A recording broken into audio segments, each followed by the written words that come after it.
This is Carver Hawkeye Arena. It has never been flooded with emotions like it has today. As Michigan and Iowa play, the Hawkeyes return home for the first time since the passing of their hero, their state hero, and star forward, Chris Street. Hi, everybody. I'm Jim Nantz. It is not overemphasizing. It's saying that the state has been in mourning for 12 days since Chris Street was involved in a car accident, tragically killed on his way to class on Tuesday, January the 19th. The Hawkeyes canceled 2 games. They were back in action this week, a road game at Michigan State. And what a storybook finish for them in that game.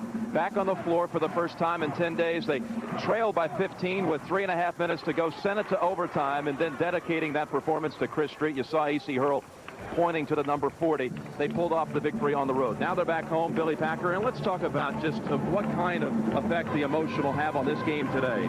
Well, Jim, as everybody knows, it's a Super Bowl Sunday. Football is a sport where emotion, the higher you get, the better off you are, with the exception of one position, the quarterback, because it's a skilled position.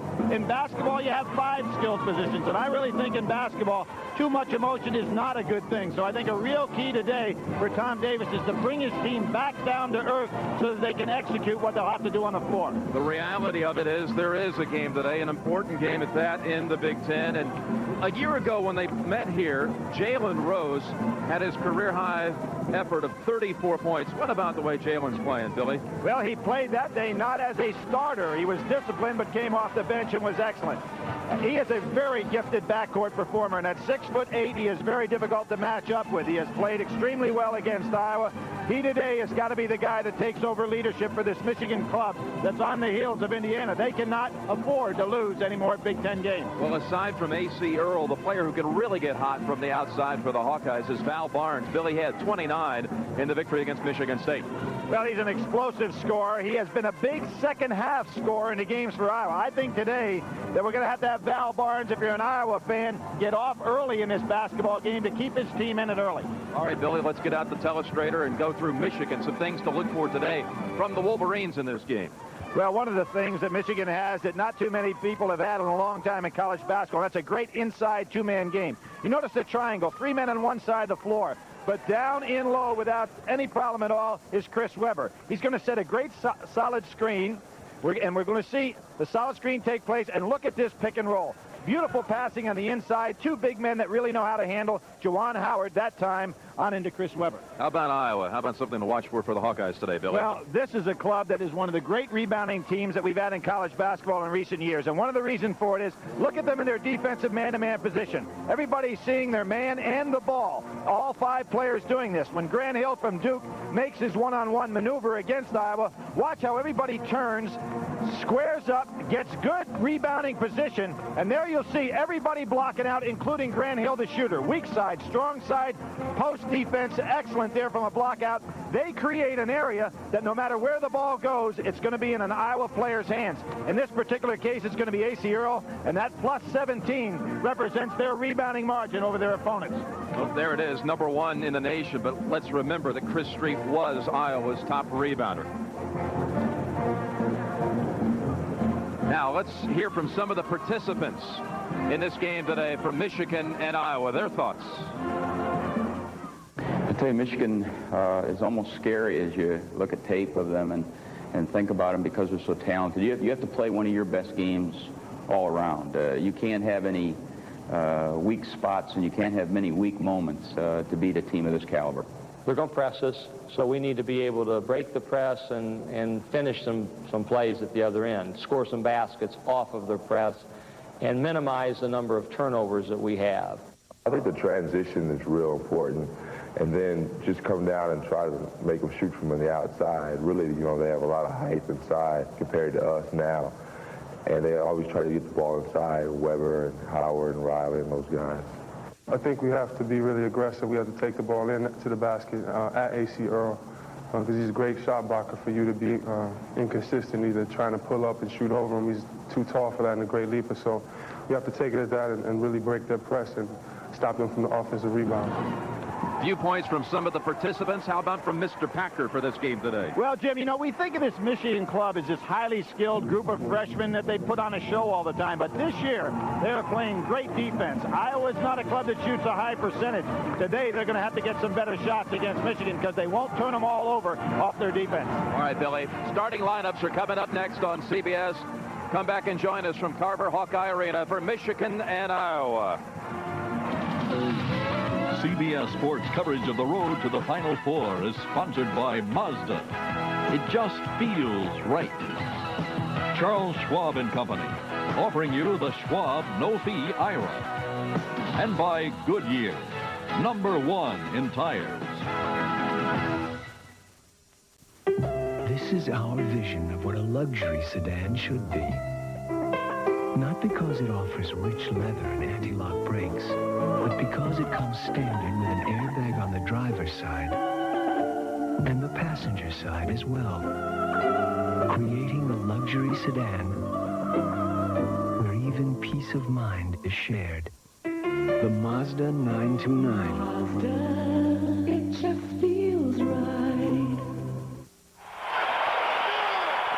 Here are your starting lineups. And to introduce the players, Bob Holzheimer. Good afternoon, everyone. Welcome to Carver Hawkeye Arena for this afternoon's Big Ten matchup between the Michigan Wolverines and the University of Iowa Hawkeyes. Now let's meet the starting lineups. For Michigan, starting at 1 forward, a 6'6" senior from Lake Bluff, Illinois, #3, Rob Pelinka.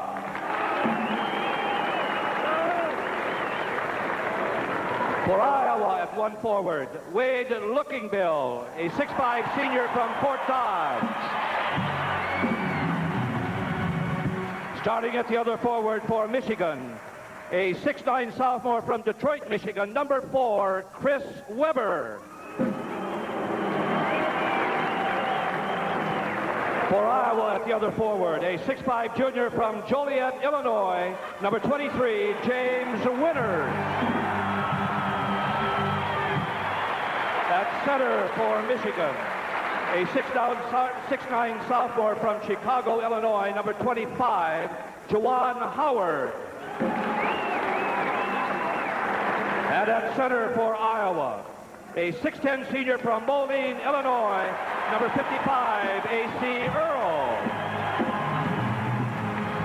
Starting at 1 guard for the Wolverines, a 6'5" sophomore from Plano, Texas, #24, Jimmy King.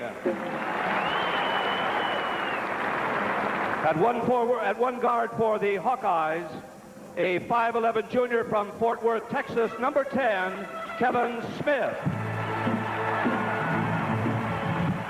At the other guard for Michigan, a 6'8" sophomore from Detroit, Michigan, #5, Jalen Rose.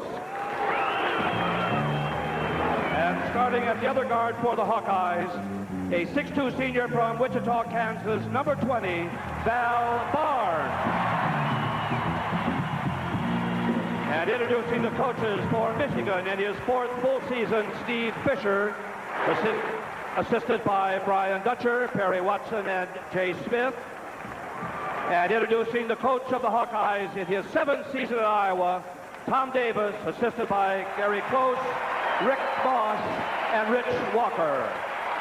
All right, Bob Holzheimer with the introductions. 5th-ranked Michigan, 11th-ranked Iowa coming up next.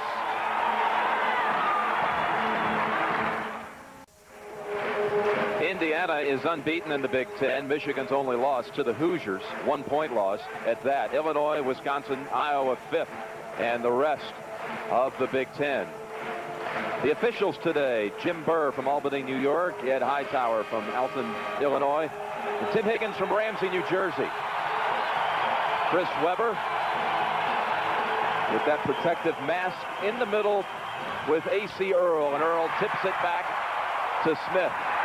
Barnes in the corner. Here's Iowa.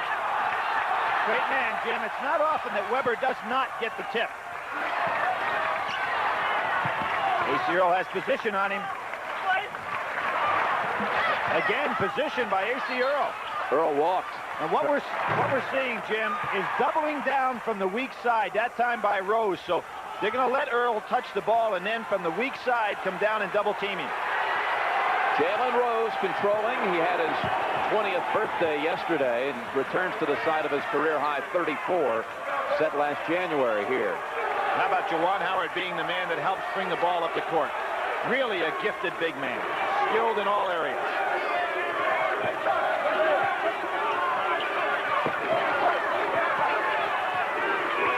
Jimmy King, almost a set shot, a three-pointer for King to open the scoring. Earl at the other end, rejected by Weber. Here comes Michigan on the break. King with the ball. He was their top 3 shooter last year. Howard jumper, 5-0 Michigan. He really gets the ball up above his head beautifully on that short jump shot. Understands his range, always takes good shots. Winters driving past Howard, and outside Howard on the hold.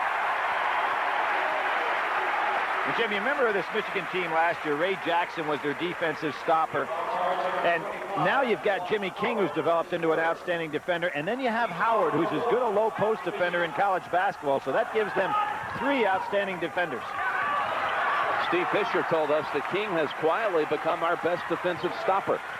King is guarding Barnes at the moment. Inside is Earl. There's that double team again. Open is Smith, not usually a good outside shooter. He missed that one. That's one of the reasons why that weak side double team is so effective, because they don't care if it goes back out to Smith for the jump shot. Smith coming off a season high against Michigan State where he had 11.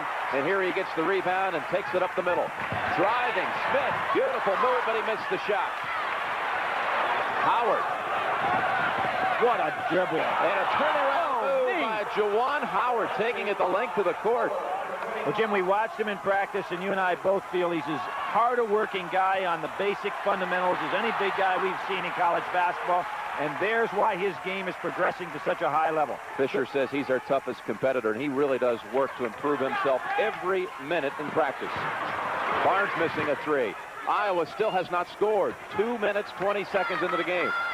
We talked about Jim's skilled positions being too high up for a game, and I think that's what's happening to Iowa right now. They need to go down low to A.C. Earl a while. On the baseline, Rose had to alter his shot. Weber flips it in, though. 9-0 Michigan. Right now, you got to get that ball down inside to A.C. Earl.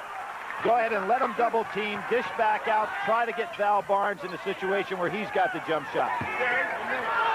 Earl wants the shot. Earl gets Iowa on the scoreboard. That's the man. Earl averaging 16 points, had 27 and a career-high 16 rebounds in the victory over the Spartans on Thursday. He had 13 rebounds a number of times, but that breaks his all-time high. And there's a block. Iowa's all-time shot blocker, A.C. Earl.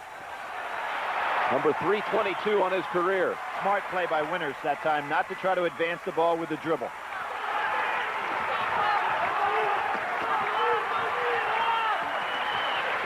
Back screen looking for the lob for Winters, not there. Barnes slicing and scoring.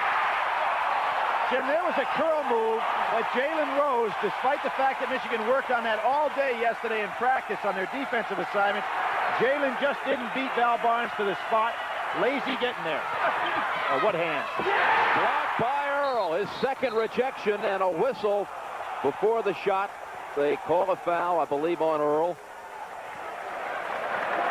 First, he picked up his second block of the game. Well, Jim, the defender of the year last year in the Big Ten, probably will be right up there again this year. Back-to-back years, he broke his own Iowa records for shot blocking and moving up on the national list. Earl sits. 2 players in for Iowa. Number 42, Jay Webb. And 52, Russ Millard.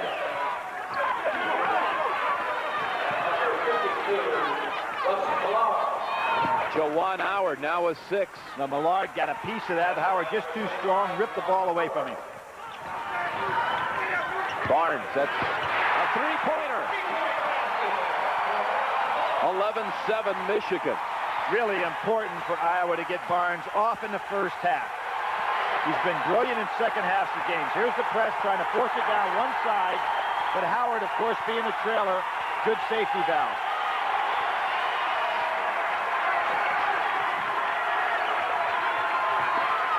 Weber. Malinka tried to save it, had the foot on the line. Iowa basketball. Well, Michigan raced out to a 9-0 lead. Iowa has scored 7 of the last 9, so it's 11-7 Michigan.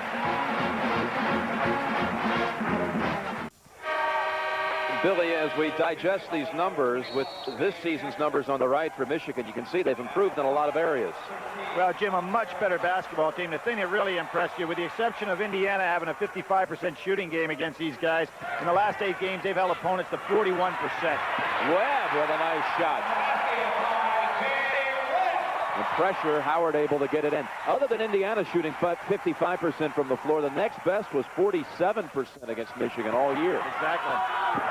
Nice dump. Right back to Weber. Forget about it. And climbs right over Millard. Has the presence of mind to make that catch in traffic and then do the step right on over without walking. He's quite a player. Montier Glasper in for Iowa, number 13, and Kenyon Murray, number 3, who gets it into Millard. Jim Millard's quite a story. You know, he comes in the last game, not expected to play much all year, and has 5 points, 4 rebounds in just a short period of time against Michigan State. Could become a key player. That was his first action of his career at Iowa, redshirted last year. Ray Jackson in for the Fab Five, and a kick. Michigan will inbound. Watch Weber. Steps right over, gets his composed feeling, goes up with the stuff. Brilliant play. AC Earl back in. He's on Rose. Now a switch off. Rose up. Oh, that's going to be goaltending. Well, no question about the call, but it shows you the timing by AC Earl. He just was too far under the basket when he went up on this one, but he catches it right on the way as it starts down. Great timing. Long arms. There's that back screen, and Earl puts it on the floor. And it almost looks like he's uncoordinated when he does that, but he has the ability to keep that ball in his possession. That was off of Rose. Iowa with 2 freshmen on the floor right now. Actually, 3 freshmen. Well, 2 freshmen. They've taken Millard out. Here's Glasper. He's one of them. And the other freshman is Kenyon Murray, who is now with the basketball right there. And a former Mr. Basketball of Michigan, so a little emotion for him here today.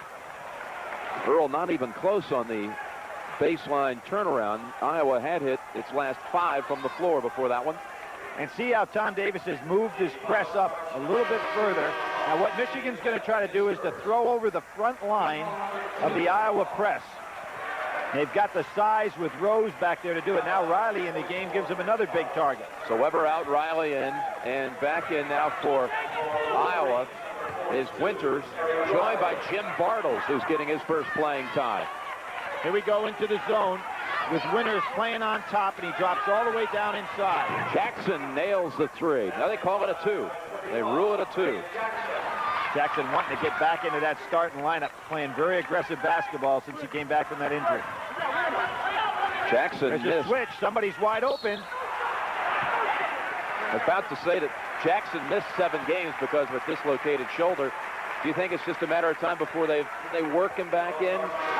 Starting spot I would think so, Jim. He gives them so much defensively. He's a very aggressive basketball player, and that became a unit that was hard to handle last year at the end of the season. I would anticipate that 5 will get back together again shortly. Looking Bill in, and he's inbounding for Iowa. Winters right underneath. Pump fake. And the rebound to Rose. Oh, way too high. Off the glass. Bartles has it. Jalen might have thought that Chris Webber was still in the game. He threw it up there where Webber can grab it. Riley not as quick off his feet. They had to stop the action to fix the net at the Iowa end. And some people a little upset. They thought the Hawkeyes had a break opportunity.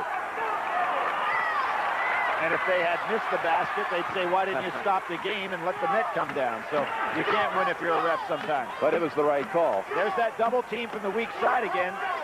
Looking Bill, three-pointer. Off the back of the rim. King settles down in the backcourt. We'll bring it up. And here you see the 1-2-2 zone. Winters up top. Riley had position, did a great job of backing in on Looking Bill. Well, Jim, what happened to Looking Bill? He was so low down on the blocks. He has got to front Riley in that situation. Oh, there's a Rose just took out Looking Bill. Now, you know, I really don't agree with that call, Jim, unless they're calling it on Looking Bill. They are calling it on Looking Bill. I'll tell you why. Looking Bill was not planted, and Rose has the right to be moving. The fact that Rose knocked Looking Bill down does not mean that's a foul. Now watch this right here. But is it a foul the other way? No, I think it's a foul on Looking Bill. He was not planted to set the solid screen. He's the one that created the contact. Rose was already moving. He has the right. Juggy's a little stronger than we think. He put Looking Bill right in his back. Smith off the deflection by Earl. Smith takes it, had the right spin on it. 19-13, Michigan. There again, they're throwing over the top of the press. Tom Davis is going to recognize that and change some things. There's a turnover. And a break in the action with the Wolverines leading by 6.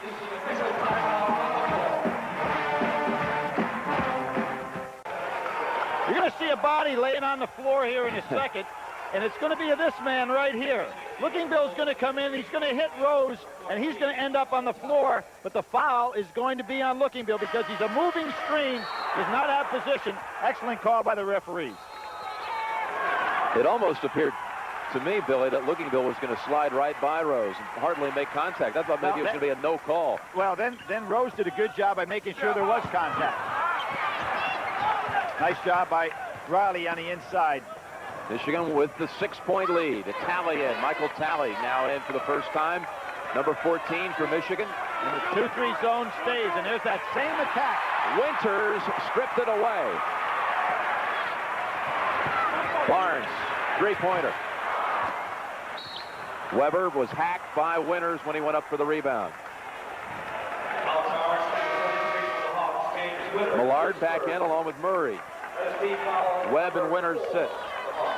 Jim Winters going down. He had 18 rebounds in a ball game against American U to give you an idea of how he can get up on the boards. Very strong. Here's that 1-2, 1-1 full court pressure. Go ahead. Wolverines with a rebounding edge right now of 10-2. Talley into the game. He's had big games against Iowa in his career. Riley with a nice touch. He's their top free throw shooter also, the 7-footer. Smooth on that one. Kenny Murray down low. They double team. Good pass weak side. Millard got it into Earl. And the foul against Michigan. Against Ray Jackson. Next Saturday on CBS, Florida State and UConn. 2 o'clock Eastern time. And that'll be followed by the AT&T Pebble Beach National Pro-Am will premiere our golf coverage on CBS 93 style from really my favorite spot in the whole world, Pebble Beach. Well, Jim, you know, you see that Florida State situation. They were part of that back-to-back nights this week when Florida State had that loss against North Carolina in a game that they had salted away. 21-point lead in that game, second half. And Michigan State, of course, had Iowa to the point that you'd never believe Iowa could come back in that game and win. A part of the changing focus in college basketball, and one in which I think the semi-delay game is going to have to become an important part of coaching philosophy. The way teams shoot that three and occupy the 45-second shot clock. Iowa somehow scored 21 points in the last 3 minutes of regulation to get that game to overtime. Talley. Underneath Earl, he had a player on his back. They call it on Weber. Now, Jim, remember at the start of the show, we talked about telestrating the way Iowa gets a triangle on the basket to rebound. Here is a perfect example. Watch the blocking out. Millard puts a body on Weber. Doesn't allow him to get inside. And there's A.C. Earl picking off the rebound, but Michigan had no way to get inside position. Good technique, great coaching there by Tom Davis.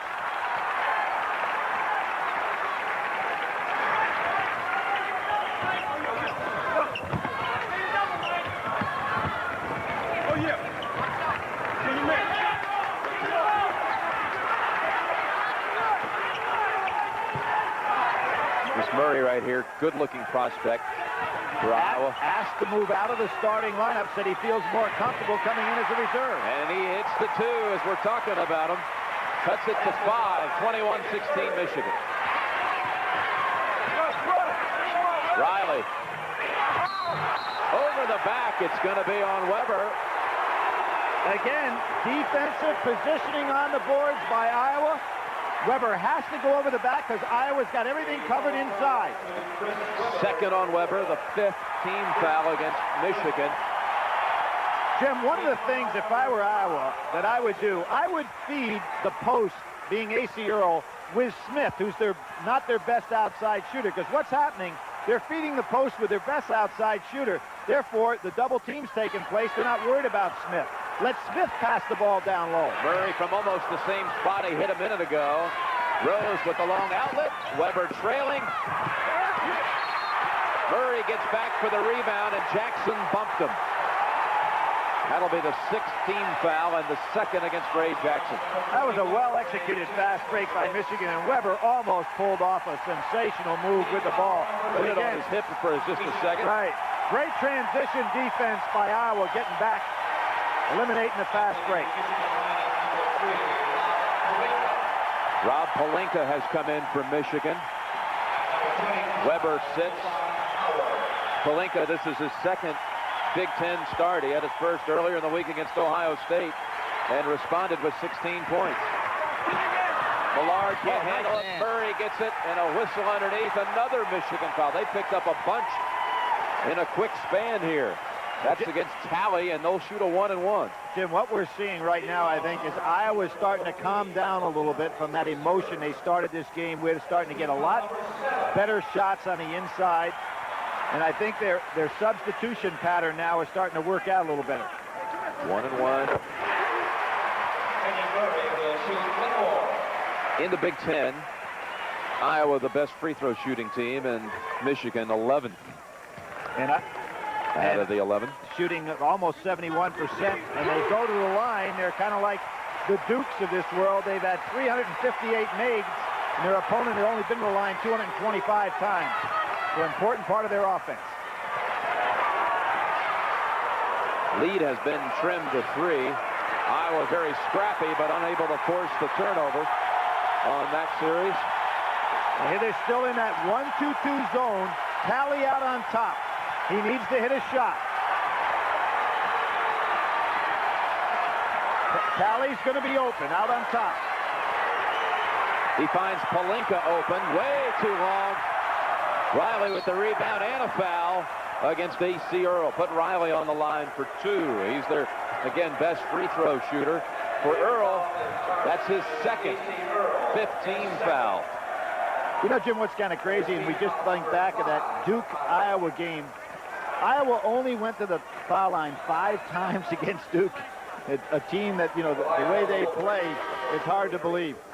Their lowest total in years. Yep. Lasper back in for Smith. Eric Riley, 83% at the line for 2. 24 out of 29. And Looking Bill will come in. Earl with the 2 fouls will sit. And when you go back to last year, of course, Iowa lost both games to Michigan. And in both of those games, Michigan shot right up about 53%. Iowa down in the 30s. So important for them to start getting some baskets a little bit easier than what they're taking so far. Steve Fisher told us yesterday about Riley. I've got to find him more time. He's been cheated out of minutes, and it's my fault. Well, it was interesting in talking to him and to his assistant coach to talk about playing Riley and Howard and Weber at the same time may be an answer. But Steve Fisher doesn't think so. Howard missed in the lane. Murray from the corner. 2 straight jumpers. It's a 2-point game, 22-20 Michigan. Rose had to just save it right in front of us. Iowa now with a chance to tie it. Bad Lasper shot. has it blocked, but he gets it back. That wasn't the shot that Tom Davis wanted. Getting a lot done during the time they're resting A.C. Earl here, Jim. And where are the points going to come from? Kenyon Murray, he's the only one who's been able to put it up out of this group. Bartles in the game can shoot the long-range three, but unable to get open. That's a Solid moment. screen. There's Murray. That's a three for the lead, and a foul on the play. Chance for the rare 4-point play. And Jim, Murray talked about the players from Michigan State giving him a lot of lip in that ball game just this week about leaving the state of Michigan. Now with his parents here today, he is playing very well against a team that he almost became a teammate of. From Battle Creek, Michigan, Kenyon Murray. Jackson and King, the two Texans, back in for the Wolverines. Palinka and Talley go out. Murray, kind of interesting, Billy, when we visited with him, he said he visited with Michigan and then signed with Iowa the very next day. Well, you know, let's be honest. If you're a player of his magnitude and you take a look at 5 freshmen that are starting and you say, hey, I'd like to have some playing time right off the bat. But that visit would have been in November of '91, yep, right about the time when they were just practicing at Michigan. We didn't know exactly what kind of impact the Fab Five would have on college basketball. You know, Although you kind of had a clue, right? Right. I think high school players have a better idea than we do sometimes about talent. Jackson kind of cleared out on the way up. I thought they might call it against him, but instead Webb gets the whistle. His second. Now, Ray Jackson's pants belie the fact that he is a skywalker. I mean, it looks like he's got a load in him, you know, when he walks around here. But he gets off the ground as well as anybody on this Michigan team. Great vertical leap and almost flushed that last one. Pat O'Brien coming up with Prudential Securities at the half with a tribute. I think to Chris Street. on Pat's Hoop de Jour show, they ought to see who has the longest pants in college basketball. Jackson would be in the running. Check out Jalen Rose in practice. He's pretty close, too. Michigan with the 1-point lead. Well, Michigan exploded to a 9-0 lead, but field goal percentage is pretty high. In fact, look at Michigan, 50%, and Iowa allows only 38% on the season. Right, and Iowa's shooting 47%. We talked about how well Michigan is doing holding people down on the 41 percentile with the exception of their Big Ten game against Indiana. So, team shooting a little better than expected. Michigan straight man-to-man the whole game. Iowa showing various defenses. Millard on Weber. Jim, I like him. He's powerful inside. Winters missed the easy one. Back to Barnes. He'll use the glass. That was Millard that kept it alive. Millard didn't look intimidated at all, making a move on Weber. Rose to Jackson. Nice job by Jalen Rose. Smart play the way he dished that off. Ray Jackson with 6. Pretty good hands by Winters. Barnes, he likes this one. Tried to save it, but to no avail.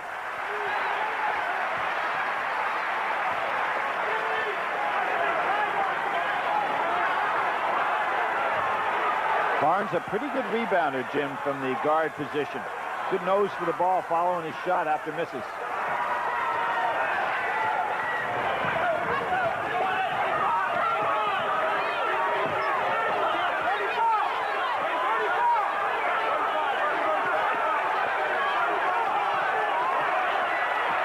Weber showing a lot of patience on that. Yep. I don't think... And he gets it eventually. Now, Jim, what happened is that Iowa didn't recognize the defense they're in. Millard didn't realize he's supposed to be the man out front. So Michigan wisely took their time, got in good position, and really hit an easy 2. Weber has 6. And a reach in by Jackson. That'll be number 3 against Ray Jackson.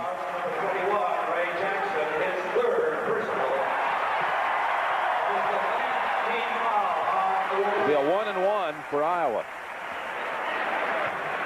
Here was the 1-2-2 zone, but what happened, Millard wasn't sure of his position in the zone, and when he went out front, Michigan attacked from the backside. Very smart playing by the Michigan club. Here's Voskel in for the first time, Jim. He has started some games recently during Jackson's absence. Had some tendonitis problems with his knee. We'll all remember how well he played last year in the Final Four. Really was the catalyst to get Michigan back on track in that Cincinnati game. Yeah, he came off the bench against the Bearcats with 9 points and 4 rebounds. Hey, and talking, I saw your picks the other day. You got the same Final Four back again next year. I'll tell you, that Cincinnati club, they are doing it on both ends of the floor. Everyone wants to overlook them. Stephen Still. And when the new poll is released tomorrow, look and see how last year's Final Four is in the top 6. They found their way back. Weber on the follow. There was one of the few times you didn't find Iowa properly blocking out from the weak side. Chris Weber left unattended. Doesn't happen often. 30-27 Wolverines. See, again, Iowa keeps trying to feed down to A.C. Earl with Barnes on the same side of the court. They're doubling down on A.C. Earl. Barnes should be on the other side of the floor, so A.C. could just flip it back out to him for an easy jump shot. Webb and Smith in for Millard and Glasper. When you know you're going to be double-teamed from the weak side, A.C. Earl should just catch that ball and fire opposite, but they've got to have their best shooter opposite.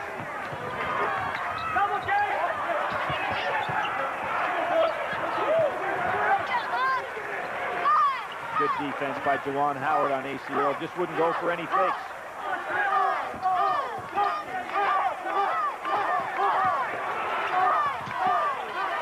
Earl, 8-footer. Earl with 5 and Iowa within 1. As I said, uncoordinated, but there was a great change off the pass.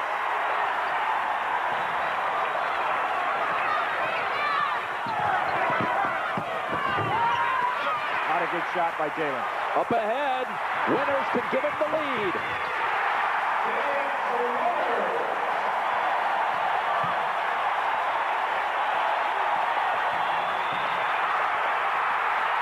And a steal by Smith. Barnes passes up. Oh, what a shot. Doesn't fall. Howard with the rebound. Jalen Rose, when he drives to the inside, Jimmy King's got to get back for defensive balance. Well, he's been off this year on his 3. Well, he's going to stay off because he doesn't work at it. And a travel gives the ball back to the Wolverines.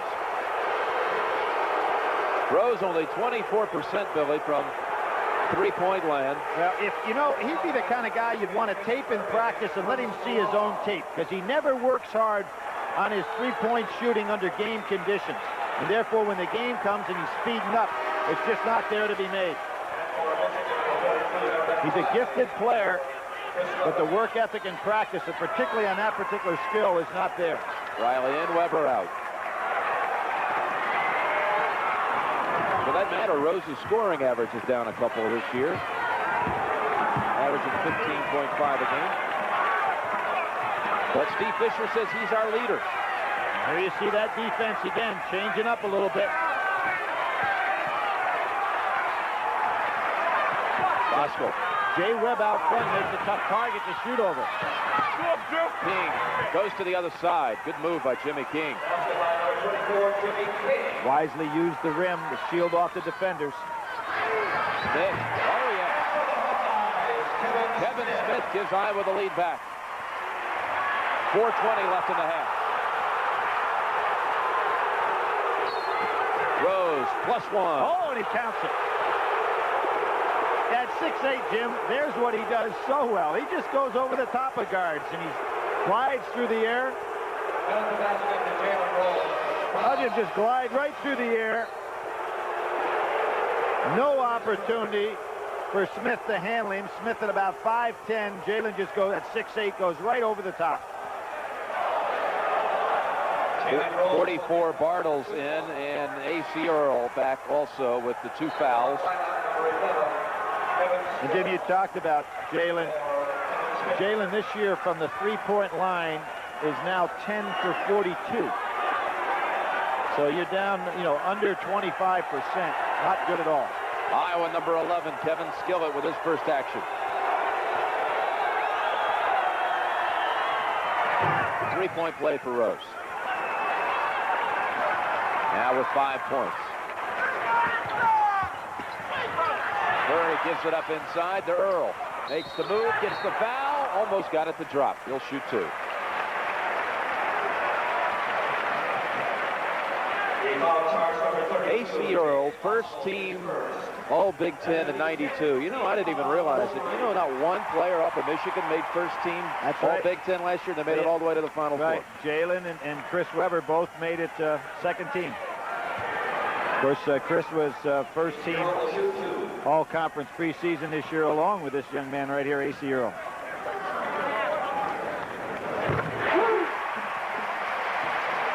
All-time at Iowa, first in blocks. In fact, he's the leading active shot blocker in college basketball. I'll tell you what's interesting, Jim. Of course, he's already graduated, but what's interesting, he redshirted his freshman year not because of anything other than the fact he just didn't play basketball well enough to be a Big Ten player.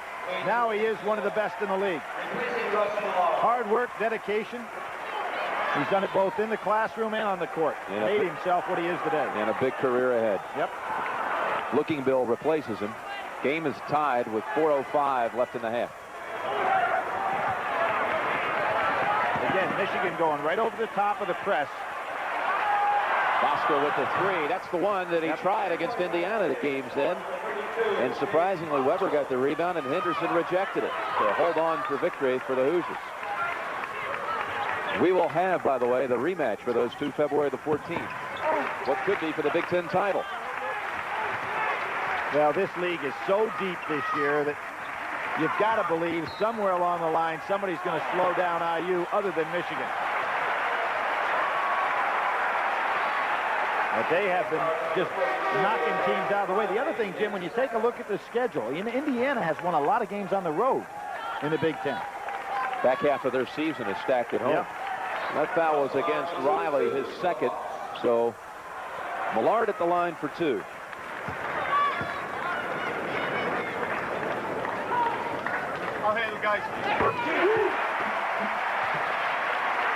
Smith comes back in. I think Millard is going to play some minutes, Jim, before this is over. You know what? We talk about, where's the playing time that Chris Street had, all the minutes that he played so aggressively, and it's got to come off that bench somewhere. I think Millard's one of those guys going to take up some of those minutes. He was not eligible until the semester break. Had 15 minutes of action on Thursday. He'll see a lot of time today. Iowa down one.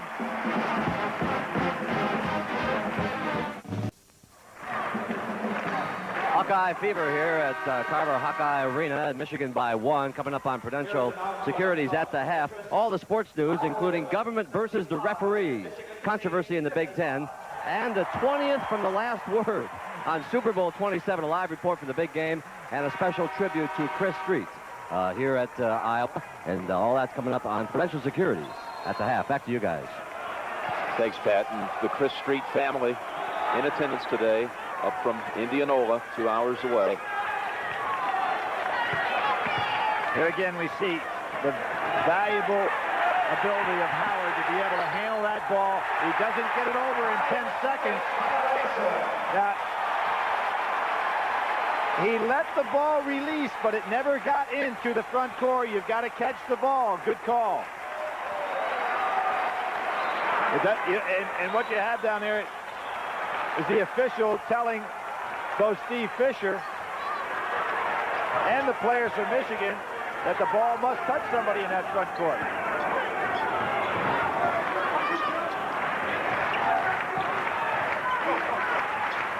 Really packing things in on A.C. Earl now.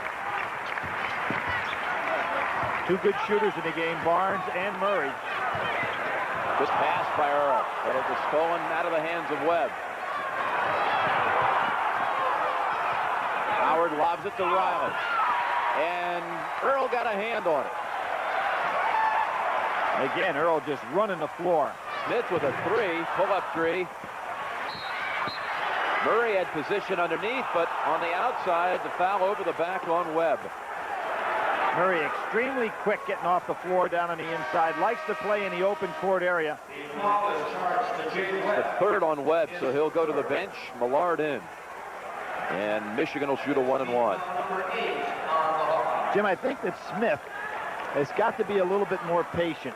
You've got A.C. Earl down low. Now they can surround that particular defense that's trying to double-team A.C. Earl with both Barnes and Kenyon Murray.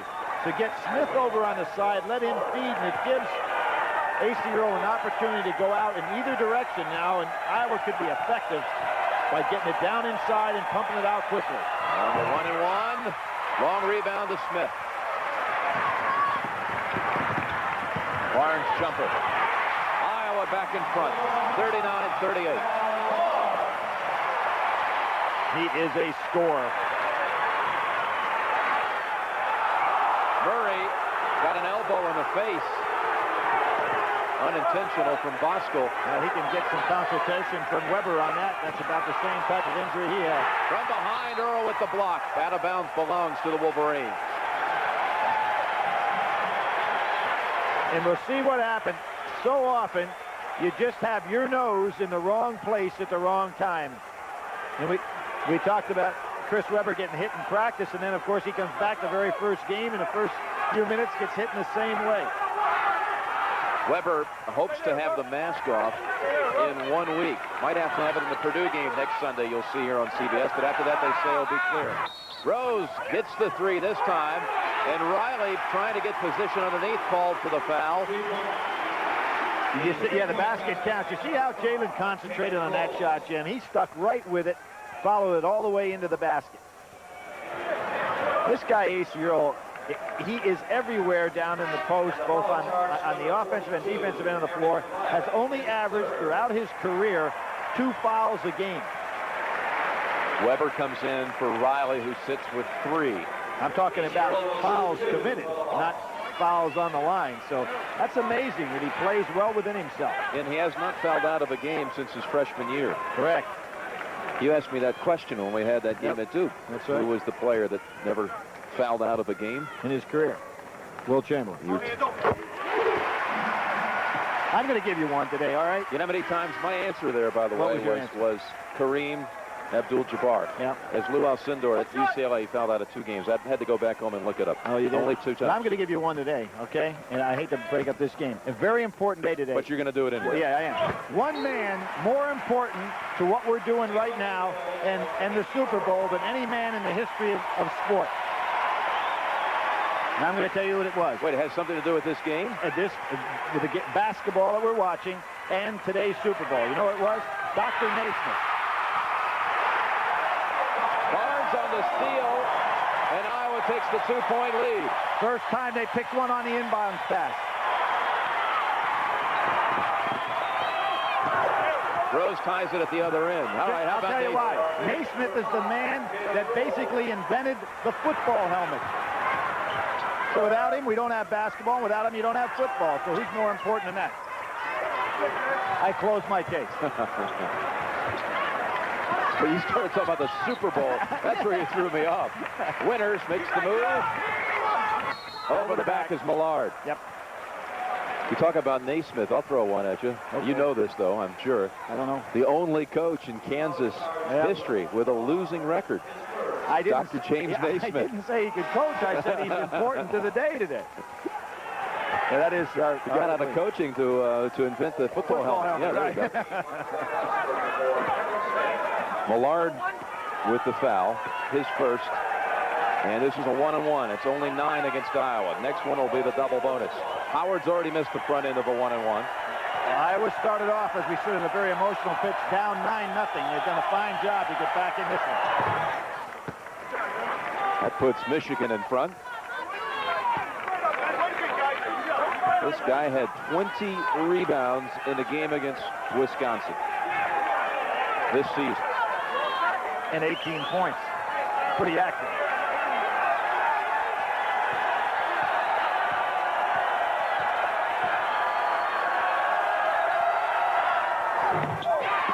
Millard with a forceful rebound. Good rebound.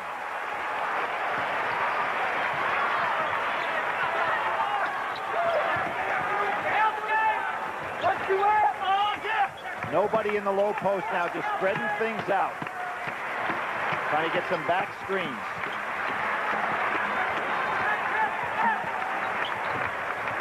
Under a minute to go in the first half. You'd think they'd want to have Val Barnes put one up here from somewhere. Get him the ball. Down to 14 seconds. Glasper better look up at the shot clock. Now at 10. Here comes Barnes following him around, doesn't get the ball. Winters will take it. Bosco blocked it. And Howard snares it. Smart play by Howard. You know, realizing he's got time on the clock to get one last shot, doesn't force a bad pass. And there's that 1-2-2 zone. Iowa State in a good part of this half.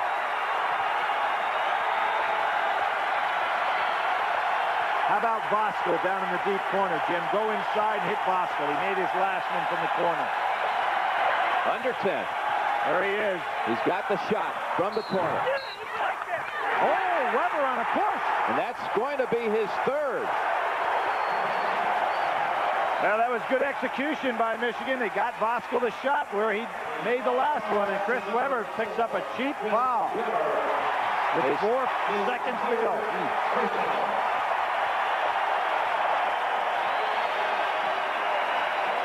The only good news about that for Chris Weber, he gets to take that mask off. So now in the double bonus, they'll shoot 2. Looking Bill will shoot 2. Could give Iowa the lead at halftime. By the way, we see Iowa right now with 43 points. The most points scored on Michigan this entire season, Billy. Might surprise you. Duke University. Duke. Yep. 79 points. Right. So Iowa way ahead of that pace. The game is tied. Now with one more. Looking Bill. Jim, we haven't given this Michigan club enough credit for the way they've been playing this year. You know, last year they outspoken the brash Fab Five. This year they're playing solid basketball. The 4.5 team try to go behind the back. We got a tie game at the half. Michigan scored the game's first 9 points, but Iowa comes back to tie it at the intermission. So at the end of the first half, the score, Michigan 44, Iowa 44. Pat O'Brien will be along with Prudential Securities at the half after this message and a word from your local station. 3 weeks ago, our Chevrolet player of the game was number 40, Chris Street. At today's game, they are wearing number 40 on their jerseys in memory of this young man whose death brought tears to the Hawkeye State. There's something about growing up in Iowa. They never forget you. And if you're an Iowa Hawkeye, it shouldn't, but somehow it makes it worse.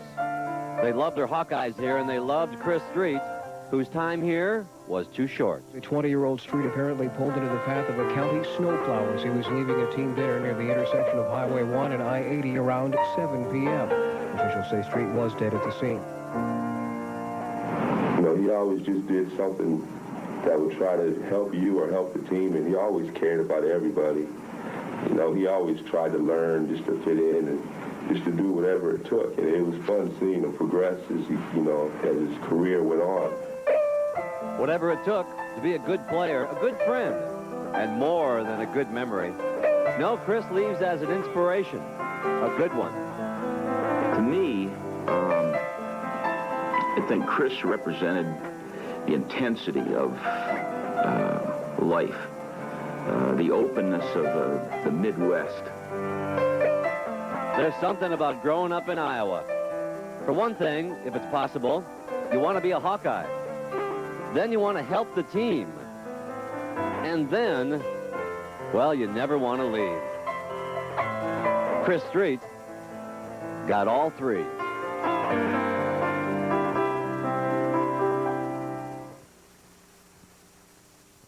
In Iowa City, the Hawkeyes tied with 5th-ranked Michigan, 44 all at halftime. Jim Nance and Billy Packer. And Billy, your thoughts on the first half? Well, Jim, we talked about the emotion at the start of the game, and I thought that Iowa was up a little bit too high. They were down 9-0. Did an excellent job changing up their defenses and getting back in this, and of course, in a tie situation right now, and Michigan in a little bit of foul trouble. I think Iowa's got them kind of where they want them. Kind of interesting. Check out the shot selection in the first half for the Wolverines, Billy. Yeah, you can see that everything that they're doing is on the left-hand side of the floor. That, of course, shows the shots that they have missed.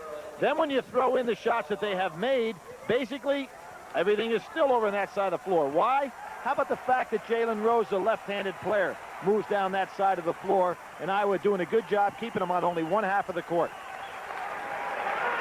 Well, Rose leads Michigan with 10 points. Val Barnes, 11. for Iowa. Halftime stats, Michigan scoring from the inside. You could tell that in the shot selection graphic. They did a good job getting the ball right down from the front, down inside against that zone. And the Wolverines manning the boards. That's surprising in a way, in the fact that Iowa has 17-plus rebounds over their opponents. Iowa at the line, though, has made 8 more than Michigan. And there are your top 2 scores. Rose and Barnes. Michigan has the basketball to start the second half. A Wolverine win that probably moved to number 3 in the polls. An Iowa victory will move into the top 10, with Seton Hall falling back this week. Yeah, interesting. Bosco starting here in the second half. Maybe Steve Fisher likes the way he put up those jump shots. Made one, missed one. Almost stolen by Winters. Now there's a case where Winters started off all the way up at the top of the key in the 1-2-2 zone and works his way right back down to the baseline. Covers a lot of ground from that position in their zone defense.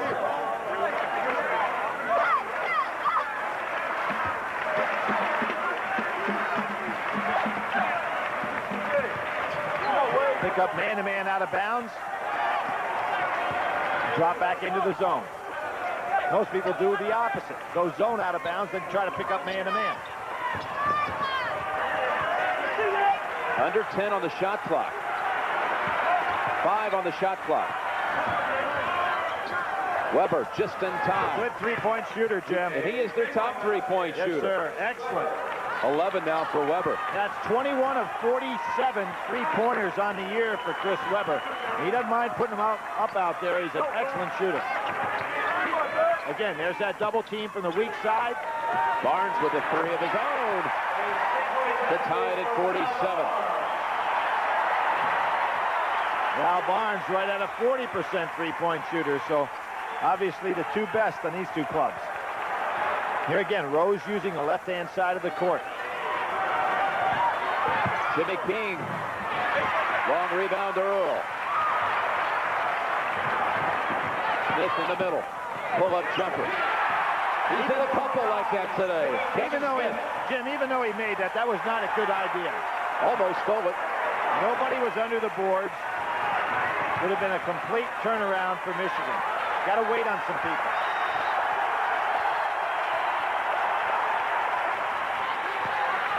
Howard. A lot of bodies around him. Barnes has it in the corner. AC Earl looking for the lob. Three-pointer. Long rebound right back to him. Looking Bill. Good pass to Earl. Nice team play by Iowa. And the crowd is on its feet. Another coaching point that Michigan said yesterday in practice, let the ball bounce around to get set up against the press.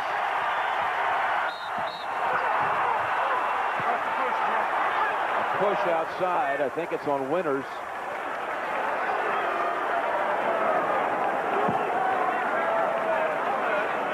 We pointed out Jalen Rose had the big game last year against Iowa. Hitting 34 against them. Now becoming more aggressive off the dribble. Looking Bill sits. Winters, by the way, with his second personal foul. Howard. AC Earl with the outlet to Smith. On the wing to Barnes. Running one-handed. Running one-handed. You don't see many of those, Jim. Rose. Oh, what a spin on that one. Boy, Iowa really going up and down the floor against Michigan early in the second half. Offensive. Against Smith, out of control. Yep. There's a shot from the pass, Jim. Barnes going right up there, shooting the old-time one-hander off the run. I didn't know that the modern college player had that shot in his arsenal. Looked like Packer on that one. Oh, no, wait a minute. Riley back in, Jackson in. Remember, Jackson has 3 fouls. I give you Oscar Robertson or somebody. Not, you know, come on, please, a real player. Bob Cousy. I mean, we'll go back into those days. Not. You see so few of those. Everything today is you go all the way for the jam or you pull up for the jumper. Riley, a little push-off there. Should we see more of those running one-handed? Yeah, I certainly think it's a shot, particularly when you penetrate against zone defenses. Rose, baseline to Jackson. Jalen Rose is now starting to take over the game for Michigan. Really penetrating against his own, and Barnes likewise. Wide open. Wide open was Jackson. Yep. Jackson, hey, he's looking good offensive-wise. Of course, the last two were lay-ins, but he now has 10 points off the bench. That's just brilliant play by Jalen. He realized that Jackson had broken out and was open early. He didn't get the first pass. Hit him with the second one. Webb. Left hand. The left hand, it spins out. Iowa basketball. Game is tied 53. When we talked about it in the first half, I don't think Iowa has done a good job today realizing on that double team on A.C. Earl where to get the ball to a good shooter. Glasper, Monteer Glasper back in.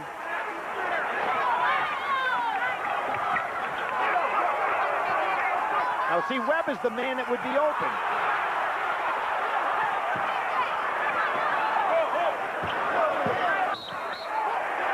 Outside, and Riley gets his fourth. Now Steve Fisher can come back with Chris Webber, as he'll do right here. Riley not capable of going out and guard A.C. Earl when he puts the ball on the floor 20 feet away. Dead ball under 16 minutes. They head to the bench with the game still tied 53 all. It was tied at the half. You're looking at Chris Street's family, and we want to mention that they sent down to us a handwritten note, and I'll read it to you. The Street family would like to express their sincere thank you for all the people across Iowa and the country who have let them know how much everyone loved Chris. We will never forget your support. Signed, Mike Street and family. Jim, a foul over the back. Kenyon Murray again being very active inside. Juwan Howard with his second foul.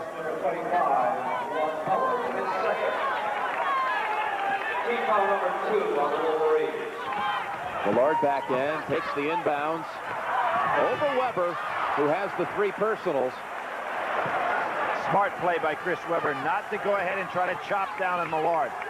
He's strong and aggressive inside. Jackson jumper. That was deflected by Murray. And Murray takes off on the other end of the floor, wanting the fast break. Barnes got it right back. Excellent rebounding guard is Val Barnes. Barnes with 18 now. 7 in this half, and Billy, he can get really hot in the second half. Look at the Ohio State game earlier this year. Exactly.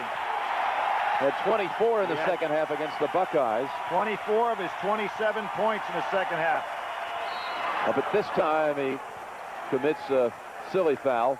He had 16 out of his 18 against Indiana in the second half, so we know how he can explode. Only number 1 against Barnes. 13 foul. And A.C. Earl is coming in for Iowa. Millard ready to go out. He's got to understand it right now. Hey, you're a player, son. You're not going to be in there for 5 seconds at a time. You're showing Coach Davis you belong on the floor. He thought he was being replaced. It was Webb instead who sits. Jackson. That goes against Jackson. His fourth.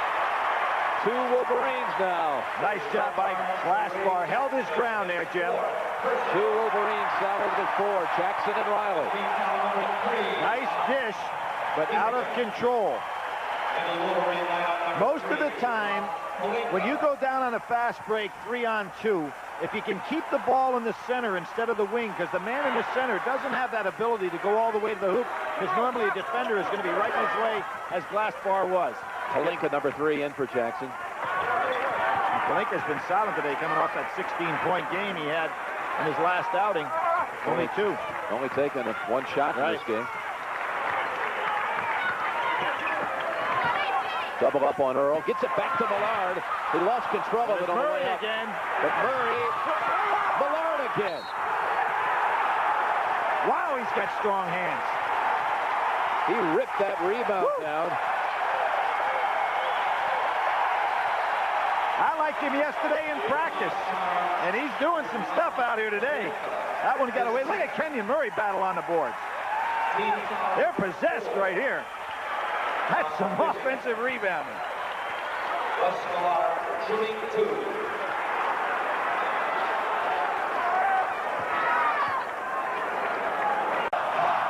Jim Nance along with Billy Packer and Pat O'Brien from Carver Hawkeye Arena. Jackson and Riley with 4 fouls each on Michigan. And look at the offensive rebounds in this half, Billy. Iowa with 8 to Michigan's 0.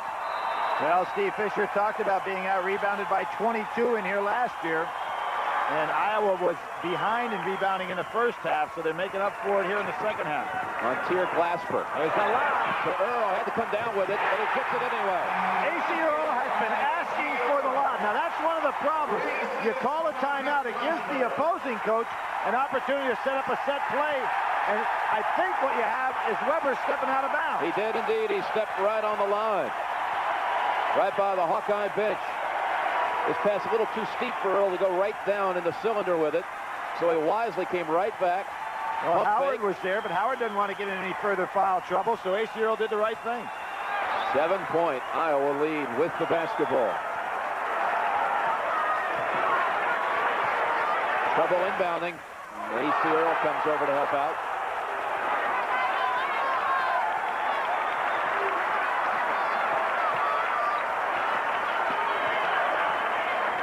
Jim, if you're Michigan, you just want to settle down a little bit in this game. They've let the pace of the game get away from them. They need to start thinking about who are their scorers and getting the ball in their hands. A lot of time in this game. See, Jalen's trying to do too much too fast. 3-on-2. Over to Barnes on a wing. And no foul. Yes, there is a foul call. I thought so. I thought Jalen got him on the arm. First on Rose and the 16th foul. By the way, next Saturday on CBS, college basketball, Florida State and UConn.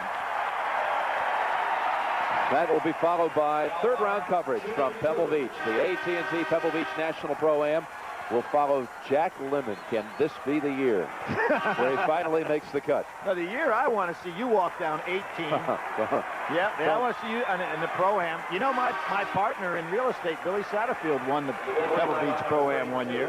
He and Lanny Watkins. Yeah, I know Billy did. Was he a popular winner, too? Yes, he was he was back in our part of the country. Absolutely. His name is on the monument out there. Right there behind the first tee at Pebble Beach. Maybe I could know 2 guys that would win that Pro-Am. You and Billy. To get you in that. I thought I was playing in it this year. Barnes will shoot one more. By the way, Billy, Val Barnes, you know how he came up with the name Val? You know how he was named Val? Are you going to tell me it's backwards? No. He was born on Valentine's Day. Coming up soon. Very nice. I like that.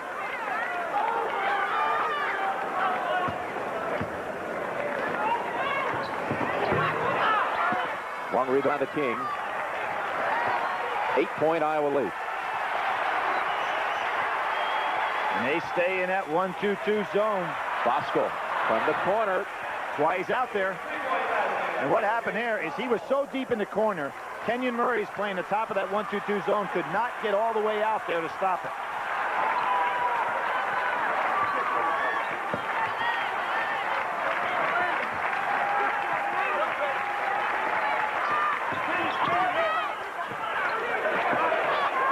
Going to be a good one, Jim. You know it. Yeah, he doesn't handle himself like a freshman. Right, he's such a smart ball player, doing well academically in school as well. He was a good student coming here, but he really knows how to play under control. Now with 12 on the shot clock. Now Smith, not a real good finisher here as a shooter. He's going to have to make a good pass. There it is. Good one into Webb on the blocks. Webb shot. Back to a 7-point lead for Iowa. And a steal by Murray. I'm going to call a foul on Bosco. I'll tell you what, Murray took a pretty hard fall right in front of us. I think he hit his head against the table. He sure did. He's getting up. You see he goes right down. You know, he gets pushed out of bounds. Nice piece of officiating here, but there's Murray, who is so good at court coverage. And there's where he hit his head on the back. He kind of bumped out on the foul on Voskuhl as he hit him with the rump. Yep. So that's the second on Voskuhl, and they're in the 1-and-1 now. Now, Jim, they got to the 2-shot foul in the first half, so the big difference in this game in the first half, as far as I was concerned, they went to the line 15 times and made 13, and Michigan only was 5 for 8. They're picking up where they left off. 1-and-1 for Murray. Freshman from Battle Creek, Michigan. He'll shoot one more. Billy, I'd heard that growing up, Kenyon Murray was a concert violinist. So I said yesterday, name your favorite all-time musician. Anybody from the music world. Mozart, #1. A.C. Earl will come in for Webb. Smith goes out also as Millard's in the game. Bartles is in also. No, Smith is back in. So it's Bartles on the floor. 9-point lead for Iowa. I thought Talley, who's now in the game, would have a big game here. Now, Michigan just is not getting into their offense at all. And I think they really need to slow some things down. Voskuhl got hit in the nose. He's down and out. He's knocked out, Jim. Millard misses the shot. Now he's knocked out.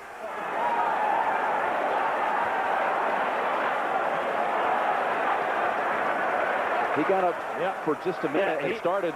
Now that was a knockout blow. He actually was touching his teeth as though maybe he felt like he had a tooth knocked loose.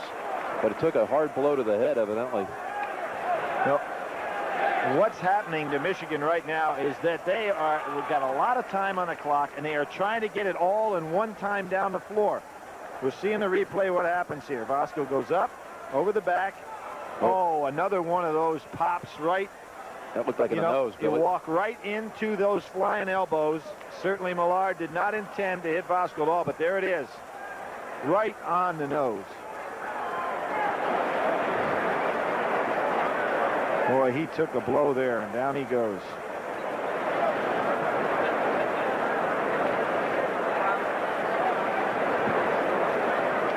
You can see the, with some blood there, that you can see that the trainer has put on the gloves, which are part of the procedures now with the new rules in the NCAA.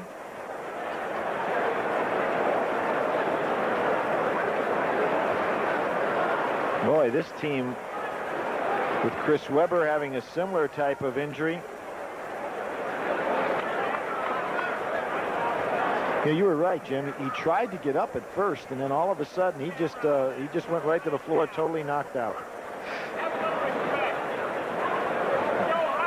Such an emotional crowd here today, Billy, and just total silence here out of respect to the Michigan player.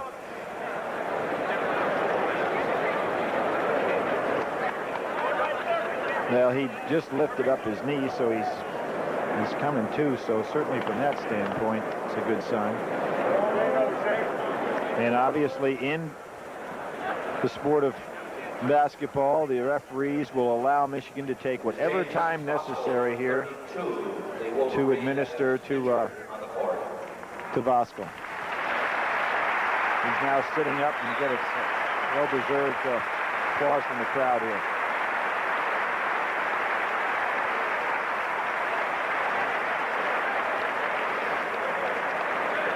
So we may have two players in Michigan wearing masks. I mean, Chris will get rid of his, and James will have to wear it. He's going to be a little shaky standing up.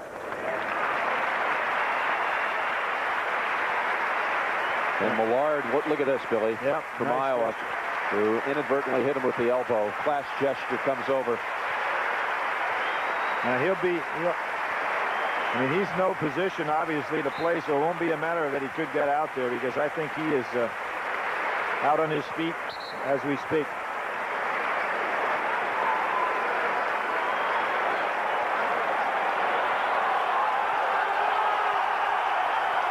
Now we're going to have another series of emotion, Jim, in terms of what does this fire up the Michigan crowd?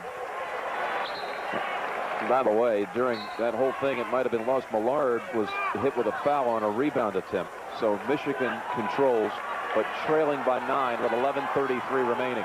Millard becomes the #1 point man on this 1-2-1-1 full court press, which Michigan has handled fairly well today, but it has taken them out of their offense. Now what has happened here, Jim, is that there was blood on the floor, so they will have to put a disinfectant down on the floor and clean that up with the towel, and that had not been done. Now, originally in the rules, they decided to use the disinfectant on a shirt or a piece of equipment if there was blood on it, but then it was ruled that that would not be sufficient, so the shirt or an article of clothing must be removed and changed, but on the floor they're going to require the disinfectant. Do you think these measures are a little extreme? Well, Jim, I really do. You know, but I I've talked to Hank Nichols at length about this, and he says we will err on just going to the whatever extreme it takes to make sure nothing happens. You know, so that is the philosophy, and that's what they're going to do. So certainly, I'd be the last one to argue with that.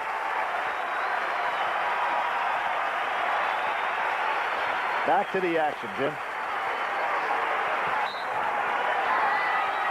11:33 remaining. Now, it does no good to run the sideline if you don't get somebody to help you. Yeah, he was running the baseline, but Iowa had not scored. No, now wait a second. You cannot run the baseline Because it was a foul, not a basket. Right. That's right. Now, see, you can run after a made basket, but you cannot run on the end line if there was a turnover or a foul. This should be Iowa's basketball. Yep. Michigan was getting the ball back after a foul against Russ Millard. Please report to the Iowa training room. Jim Burr came in from way back, and I mean, Jim, maybe because all the time transpired, you're going to find the officials are going to say we didn't give the proper instruction to the man on the end line, but the only time you can run that end line is after a score. So what the officials are going to say, because of all of the time that took place, and they asked both coaches to cooperate here, they're going to allow him to, he's going to have to throw from a standing spot. That's a nice piece of officiating and real good cooperation from the coaches. Because technically speaking, Howard had violated.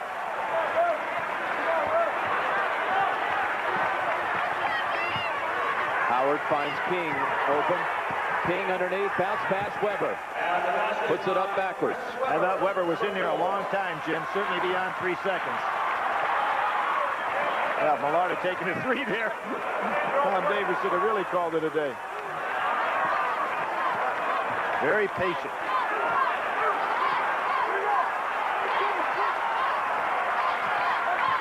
Working out of that box. Oh, Millard missed the alley-oop.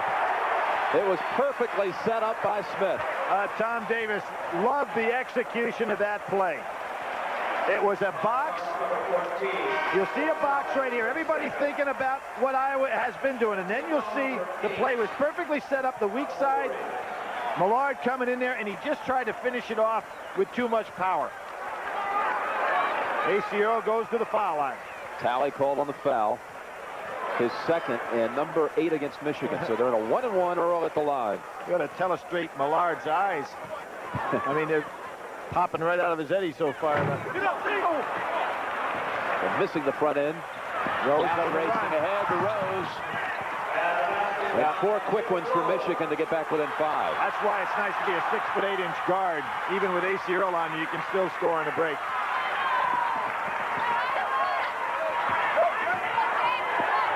Nice move by Winters.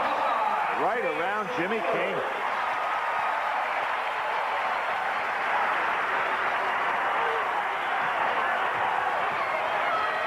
Double teaming out of the press. Rose. 2 shots in a row over A.C. Earl. One of the best shot blockers in college basketball, and Jalen puts it right over the top of him. Oh, Earl got a little bit lost and threw it out of bounds. Let's get a report right now from Pat O'Brien. Pat? All right, Jim, thank you. A couple of doctors, a couple of paramedics working on James Bosco. They are now saying he has a broken nose. He's still bleeding profusely, but he's sitting up, he's chatting. His mom and dad are at the game, and so they're back there in there with him. And another mask for Michigan. Back to you. Exact injury that happened with Chris Webber in a practice injury, hit with an elbow by Eric Riley. King in a foul, he'll shoot 2. Foul on Winters. Jim, maybe, and this is a terrible thing to say in regard, you don't want to see somebody get hurt, but you know, Voskuil's injury is what really slowed and took the Iowa game away, took the crowd out of the game. So a very valuable play on his part, and certainly something he didn't want to do, but it has changed the complexion of this game somewhat. The crowd is still silent now. Winters and Earl come out as Webb returns, along with Looking Bill. So King at the line. King with 5 points today. He'll shoot 2.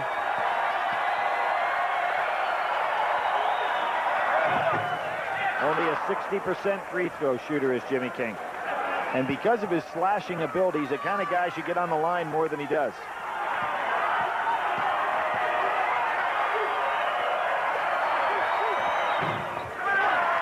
Looking Bill boxed out on Howard. Lead is 4. Iowa 67-63. Tom Davis says AC Earl sitting down and wanting him to have him rested for the stretch drive. Kenyon Murray may be the guy that has to score some for him here. He's been the one off the bench that's done it so far today. Here he is, Murray. Smith. Not a good shooter.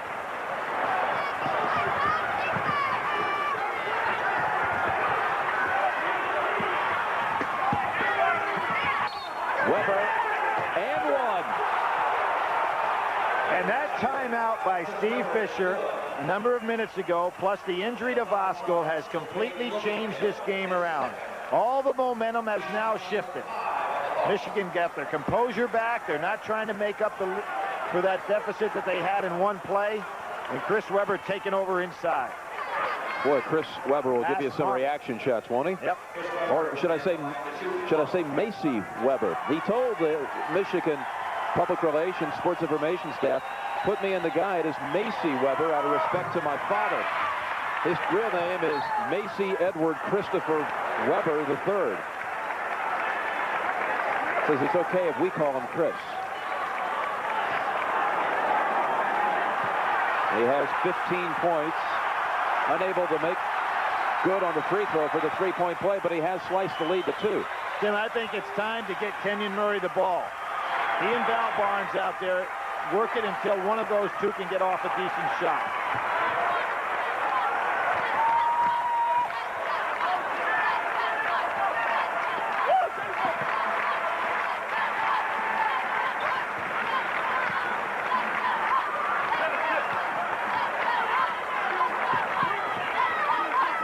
Two-man game going over on the one side.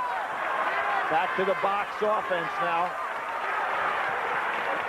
There's Barnes. With 5 on the shot clock, he took it. That was a good play, though. When you get a good shot by one of your better players. That ties it. King ties it on the slam. Webber with the assist. I don't know how much longer AC Earl can sit down. Barnes wants the lead back, and he gets it on the roll. And as I say that, AC Earl gets up. Here he comes. Michigan scored the game's first 9. Iowa tied it at halftime. Then Iowa was in front by 9. Michigan's come back to tie it here in the second half. Murray blocks Webber. Surprised Webber was going to take that shot. Three-pointer by Rose. Long rebound to Murray. They've done so well going down inside to Chris Webber. No reason to take a three. Barnes. Howard, outlet to King. Here comes the Wolverines. 3-on-1 with King. Tied at 69. Nice no call by the referee. 7:20 remaining.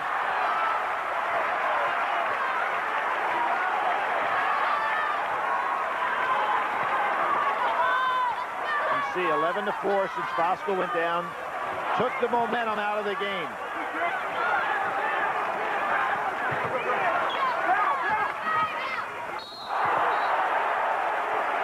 Excellent pump fake inside by Val Barnes, Jim.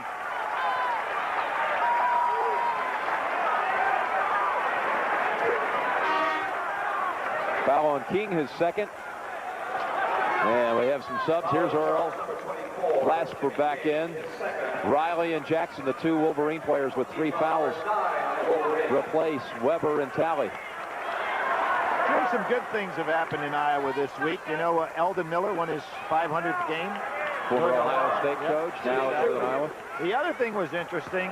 Iowa Essex Community High School did something in basketball history this week, never been done. Every point they scored in the game that they won was scored on a 3-point shot.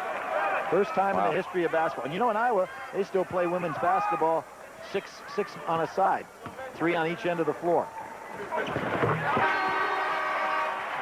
Well, there's a timeout on the floor with 7:01 remaining, and the 2 free throws gives Iowa the 2-point lead. CBS Sports coverage continues after this message and a word from your local station. Sports coverage of the road to the Final Four is sponsored by Chevy Trucks, the most dependable, longest-lasting trucks on the road. McDonald's, what you want is what you get, guaranteed at McDonald's today. And by UPS, the package delivery company more companies count on. This has been a terrific game from the start. Iowa leading 71-69, 7:01 remaining in the game.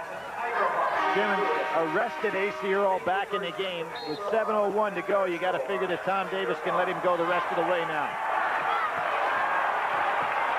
Puts Val Barnes down so they can have him fresh going down the wire.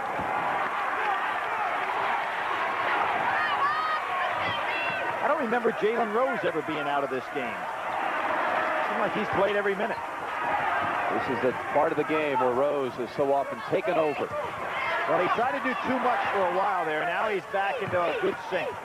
Stolen by Murray. 3-on-1. Bartles brings it out. Well, they had a good 3-on-1, but Glasper threw it behind Bartles. 2-point lead and the basketball.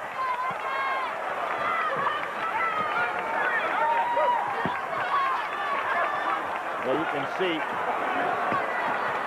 Millard, Riley not even going to guard Millard when he steps outside. And that's why he's always open for the pass. 10 on the shot clock. Here goes that double-O stack again. Freshman Glasper handling it to Bartles. Oh, better put it up. He gets it away. Wow! At the buzzer. Boy, was that cool, huh? Oh. Crowd helped him out, too, Billy, with the countdown. Nice hands from Jackson. Oh. Boy, that was some catch. Ball was thrown behind him, and he still was under control. And really quick to the basket. Yep. Now with 12, Jackson.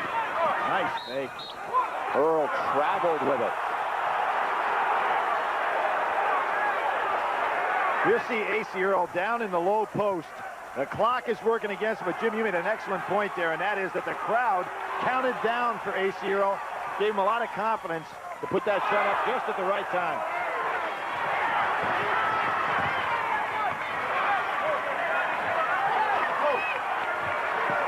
Michigan much more composed than they were about 4 or 5 minutes ago.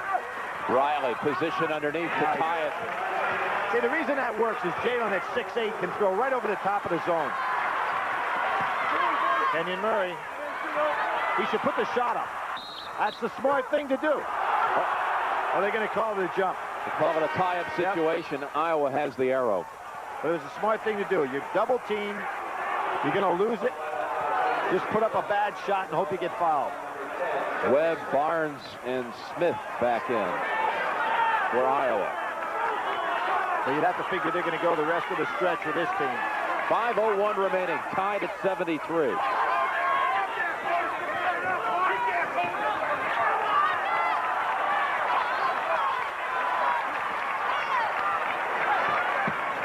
Riley now with Webb, not going to guard him.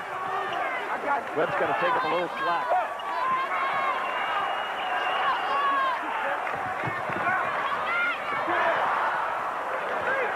Almost lost it. Smith in the right place. Tom Davis jumps up, sets up another offensive set. Boy, Murray's got some hands, doesn't he? 3 Iowa players really didn't help each other on that one. How about Jackson behind the back under the other team's basket? Dangerous play. This could give Michigan the lead.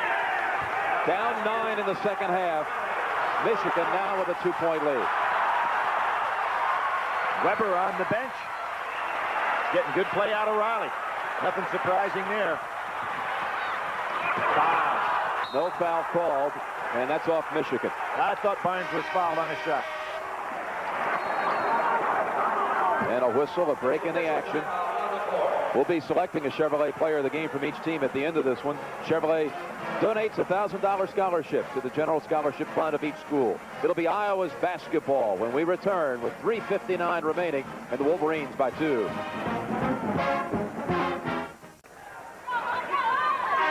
(75-73) the horn to send the players back out. James Bosco returned to the huddle, to the bench for Michigan during that timeout. Wolverines used one earlier in this half, and Iowa has all 3 of its timeouts remaining. So that's a good news, bad news story. James, you broke your nose. That's the bad news. The good news is it may have helped us win the ball game. Well, they were down 9 when he went out. They've outscored them 19-8 since the injury. Michigan picks up tight, really tight man-to-man.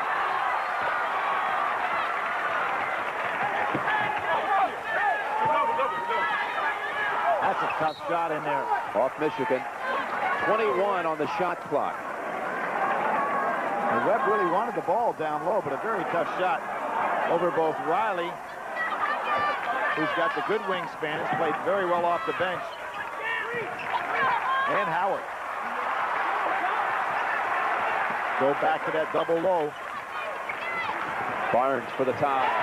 He is a pure shooter. 25 for Barnes. Game is tied.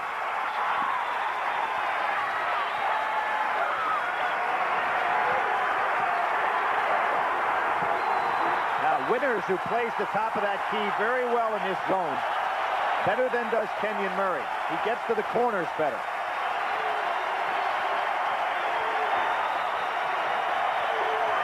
Riley. Block! What a block! And Iowa can take the lead. Smith. I don't know why Smith wants to be so anxious to put his shot up, Jim. Under 3 minutes. And this should be Earl and Barnes' show. That's there you go.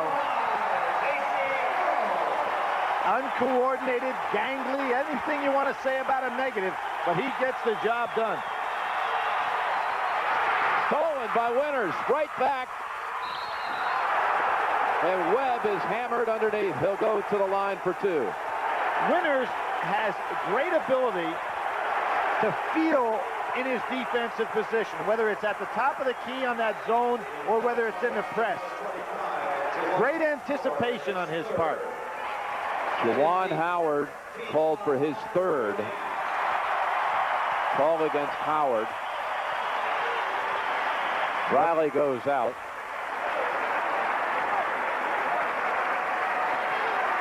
And it comes down to some free throw shooting, Jim, something that Division I college basketball has really fallen off on. Lowest foul shooting so far this year from a percentage standpoint since 1958.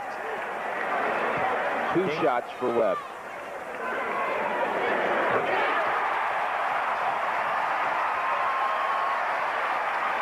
What ebb and flow in the last 6 or 7 minutes.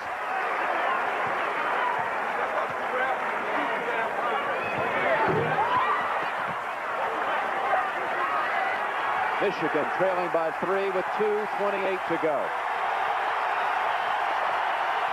See, watch all that ground that Winters covers in that zone defense. Rose, a wild shot, but pushed while in the act of shooting. And Winters came from all the way down on the low blocks to come out to the top of the key to try to guard Rose on that plane. I thought he was in the act of shooting, didn't you? Now they're saying it was before the shot, so pretty close. 4th against Winters. How about those hands? He snatches it, puts it right back of the rim. Well, Howard kept it alive. Boy, some bodies crashing, They too. say the ball went over the top of the backboard, touched last by Iowa. Boy, these referees have been excellent. Of course, we got 3 of the best in the business out here today. Very intense game, but they are all over it. Murray back in for Winters. The officials, let's give them the credit. That's Tim Higgins, Ed Hightower, and Jim Burr. 3 of the very best having an excellent game as a team. Timeout called by the Wolverines. They're left with 1. They trail by 3 with 2:11 to go. There's your game reset. Michigan on timeout. The next foul by Iowa will put the Wolverines into a 1-1, and the arrow belongs to Michigan. There have been 12 ties in this game and 15 lead changes. Jim, I think if you're Michigan, you want to get the ball in Jalen Rose's hands, but not to shoot, to get the ball down inside to Weber and Howard. Go inside now. He's looking inside, and Earl reached around and was called for it, his 3rd. Good strategy there. And this will mean a 1-1 for Weber. And Jim, Iowa will be shooting 2 the rest of the way. I think it's the first time this year we've had a game where a team was in the 2-shot foul situation in both the first and the second half.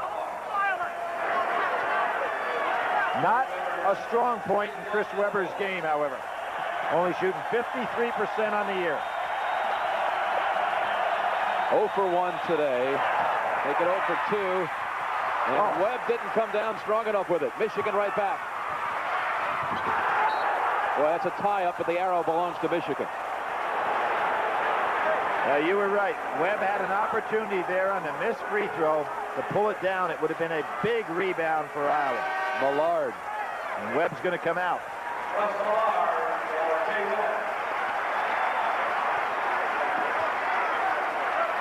And even 2 minutes remaining.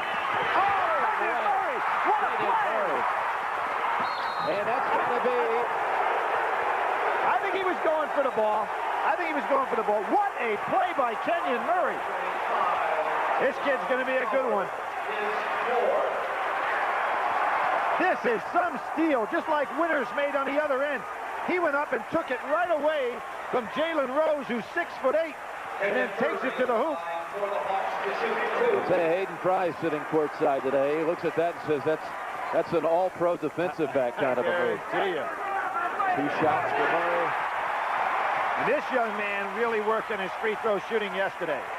Great concentration, paying off for him now. He certainly is. He's 6 for 6 from the line.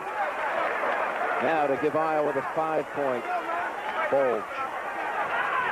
And Iowa now has scored more points against Michigan than any other team this season, breaking Duke's mark of 79.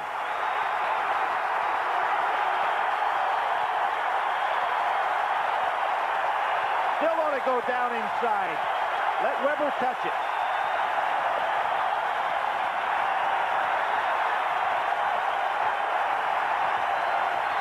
Rose in the lane.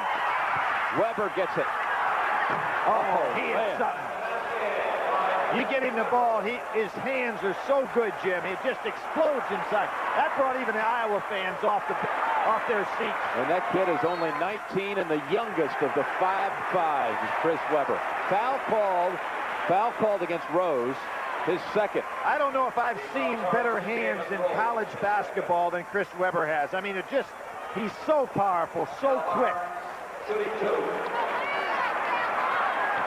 James Worthy had, at that stage in his life, those kind of hands around the basket. But other than that, there have been few and far between.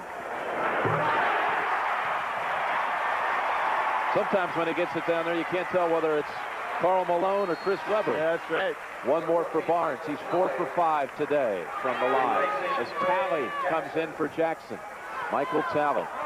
Now, what you have is Steve Fisher trying to free up Jalen Rose here. Let Talley handle the ball, then give it to Jalen. Let Jalen penetrate and go inside.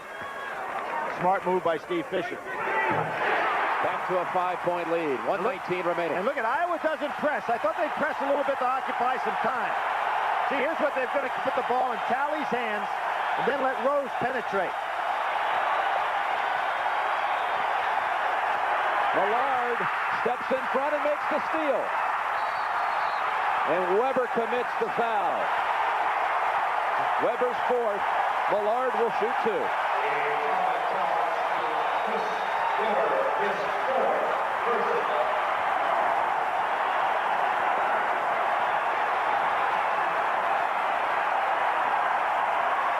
On the line for the Hawks, shoot 2, Russ Farrar.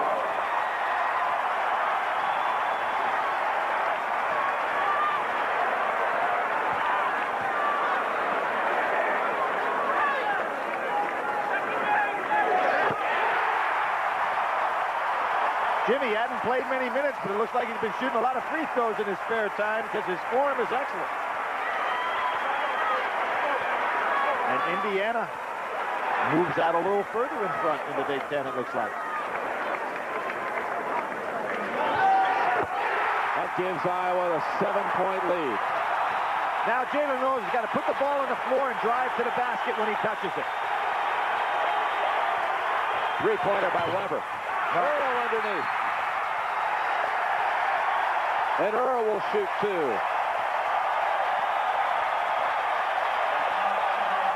Jimmy King, number 24. His third. The Big Ten came into the game today with 4 teams in the top 20. These 2 clubs obviously there, but when you look at this league, you got to be thinking 6 or 7 deep, Jim, in the NCAA tournament, right? I'd say that's about right on. I like the high in on that. Yep. 52 seconds remaining. Boy, they are putting the nails right in that coffin with these free throw shooting. Just excellent by Iowa. This point, if he makes the free throw, will tie him on the all-time scoring list with Don Nelson for number 5 at Iowa. He is tied. And that is thrown away by Talley. Well, we pointed out Iowa, the best free throw shooting team in the Big Ten, now shooting over 70%. And they have really taken that to their advantage in this game. Looking Bill in for Millard.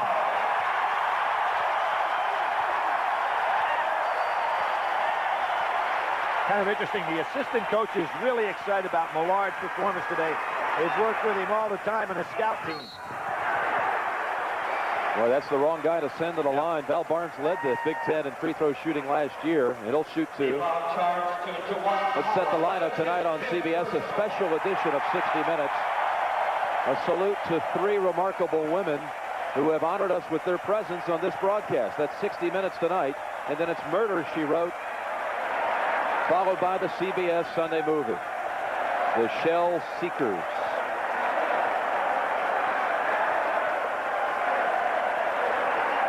You know, Jim, we keep talking about A.C. Earl, all Big Ten, but, you know, this Val Barnes starting to do some pretty exciting things in this league, coming off that big 29 points at overtime win against Michigan State. 27 today. You saw Juwan Howard. He's fouled out of this game. Iowa with a 9-point lead.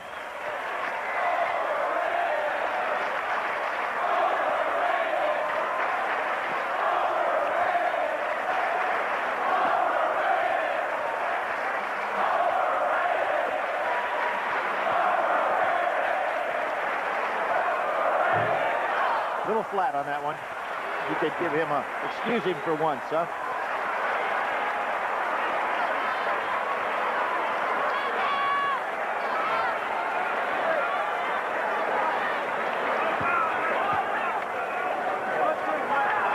Oh, surprisingly, he misses them both.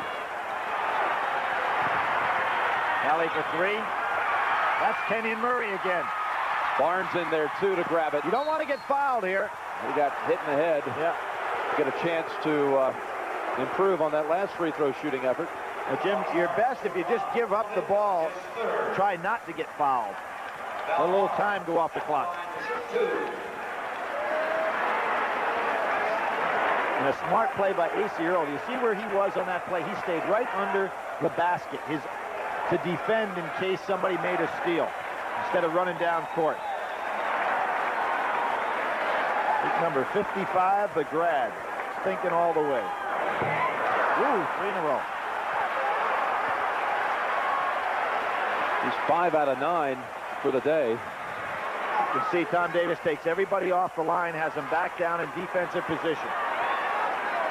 And with a 80+% free throw shooter, you assume that it's not going to be a miss. But he misses 4 in a row. Still time running out on the Wolverines. Open is Weber. Kenyon Murray.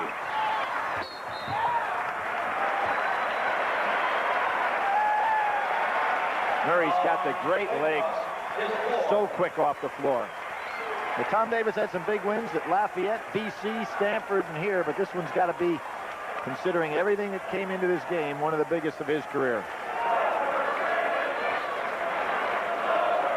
The Chevrolet players of the game are Ray Jackson from Michigan, 12 points off the bench, and Val Barnes from Iowa with 27. A check in the amount of $1,000 donated to each college's general scholarship fund. There's 5 straight misses from the free throw line by 2 of the better free throw shooters that Iowa has. 6. He had been 7 for 7 for the game prior to that. Rose with a 3. And that's 3. Forces Michigan to call a timeout. The lead is 6. So Rose rips a 3, and Michigan has now used all of its timeouts. 86-80. Billy, some strategy. Well, Jim, we go back to free throw shooting. We saw Indiana lose to Kentucky, Indiana lose to Kansas in their only 2 losses this year. This game could have been put away by Iowa. Not to say that they won't put it away anyway, but they've missed 6 straight free throws. And Rose steals it. Oh, he had a foot on the line. Almost. Yeah. Tough place to inbound from. Yep, it really is. Unless you're playing soccer. Not a bad time to set a solid screen and go long. Smith gets away from the pack. And he wants to keep the ball moving. Don't get fouled. Jim Bartles will go to the line. But nobody came to Bartles to help him, so he didn't want to throw it away. But only 10 seconds remaining. Michigan without any timeout. Right, they cannot stop the clock. And Weber is fouled out. Weber and Howard both foul out of this game.